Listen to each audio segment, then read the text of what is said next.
Now time for the nation's sharpest opinion. Viewers, Mark Zuckerberg of Meta, earlier Facebook, has now confessed that he, along with other big tech companies, are partners with the American deep state. By deep state, I mean CIA, FBI, State Department and other secret assets of the American government known only to the White House. So Mark Zuckerberg has admitted effectively that over the years, these big tech companies have worked with them to advance the interests of the American deep state. This has now been published everywhere. The recent events in Bangladesh rode on the back of the involvement of the same American deep tech companies who the CIA, FBI and the American secret agencies work with.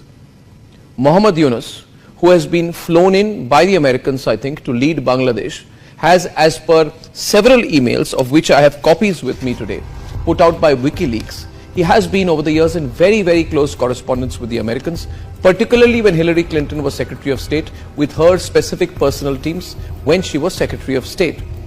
The Americans have been helping Mohammed Yunus set up his Grameen Bank. They have worked towards advancing the interests of Grameen Bank business-wise, and they've also been working to get him to agree to enter Bangladeshi politics. According to these emails and correspondence, this effort has been going on since 2007, which means that for the last 16 years or more, the Americans and Mohammed Yunus are working together. The way in which Mohammed Yunus, who is a political nobody, has been made the head of Bangladesh makes him a role model to people like Rahul Gandhi. Rahul Gandhi will get very excited because Rahul Gandhi has been similarly, like Mohammed Yunus, has been in close touch with the Americans, and Rahul Gandhi has been effectively, overtly pleading with the Americans to enter and become influence peddlers in Indian politics. Now, ladies and gentlemen, since Narendra Modi went to Moscow recently and defied the Western media expectations that he would distance himself from Vladimir Putin, the American State Department, the American Embassy in New Delhi, and its deep state assets and machinery have become overactive. So they must have got instructions from Washington to target the Modi government. So they've become so active, they are doing PR activity. One day they flew down to meet Asaduddin Owaisi on the 12th of August. Then they quickly went to go and meet Omar Abdullah and Farooq Abdullah on the 26th of August in Srinagar. Then they flew down to meet Chandrababu Naidu on the 31st of July. Then they met Congress Chief Minister Revanth Reddy on the 2nd of August.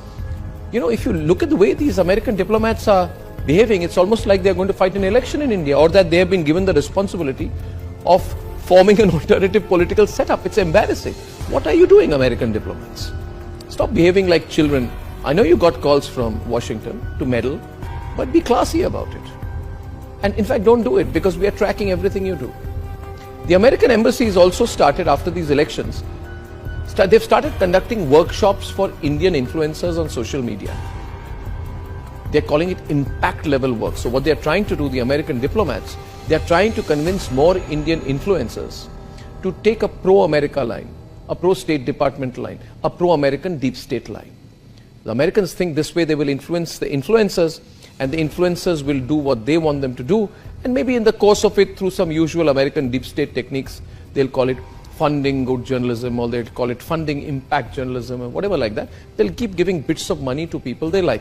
In fact, you should all do the research on which are the people, which are the organizations, which are those digital companies, influencers, who have been taking money from the Americans. Directly, it happens quite directly, $10,000, $20,000, $30,000. They give this money, and these Indians gratefully accept it. And that's how the deep state works. Ladies and gentlemen, the American deep state, which was, in my view, earlier supporting the Aam Aadmi Party, has now hitched completely and moved its forces entirely behind the NGO Congress ecosystem. Mark Zuckerberg's admission in all of this, that he has been a very loyal lieutenant, effectively, of the American deep state, brings into the open the big tech deep state conspiracy. The only difference is that between Bangladesh and India is that we are a larger country. We are a bigger country, we are a stronger country. And by putting out this kind of information, like I am doing to you right now, like Republicly is constantly putting out to you, we are doing this because we are preparing you, the viewers and supporters of the Republic Media Network, and the people of India. We are preparing you to be prepared for the onslaught of this conspiratorial, dangerous American deep state, American big tech, along with some political parties and leaders in India, their attempt to carry out an onslaught on Indian democracy. I believe this is an inevitability. They are working so hard on it, they will try to do it. Who are the people who will work with them in India?